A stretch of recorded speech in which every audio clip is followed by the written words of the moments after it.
Premier titre dans cette édition, les vœux de Jean-René Le Serre, le président du département du Nord, aux pompiers. C'était ce matin à la salle du gymnase à Lille. Un rendez-vous qui s'annonçait tendu ce matin après les manifestations il y a plusieurs semaines de la part des pompiers dans le Nord. Une cérémonie qui s'est déroulée pourtant, vous le voyez sur ces images, sans encombre. Jean-René Le Serre qui avait pourtant qualifié l'organisation des pompiers du Nord d'armée mexicaine.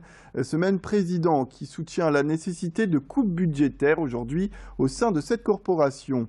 Dans son discours, Jean-René Le Serre s'est donc voulu apaisant mais résolu quant à ses désirs de rééquilibrage.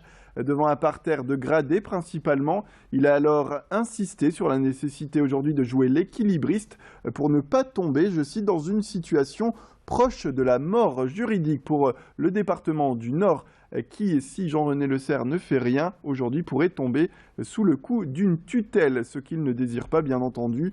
Le président va tout de même aller à la rencontre des syndicats pour voir en détail dans les casernes ce qui est nécessaire ou non afin de retravailler son plan d'économie. Céline Nuret était en tout cas sur place pour lui demander ce qu'il pense de cette année 2016. Elle est placée sous le signe de la difficulté, si vous voulez, l'année 2016. Mais il y a deux types de difficultés que je ne mélange pas. Il y a effectivement les risques mortels auxquels notre pays est confronté.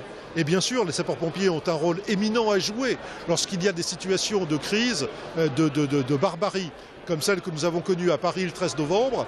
Et puis, il y a le fonctionnement quotidien nécessaire d'un service public de première nécessité, qui certes n'est pas un service de sécurité publique comme les gendarmes ou bien les policiers, mais est un service de sécurité civile qui, à ce titre, a des droits, mais a aussi des devoirs.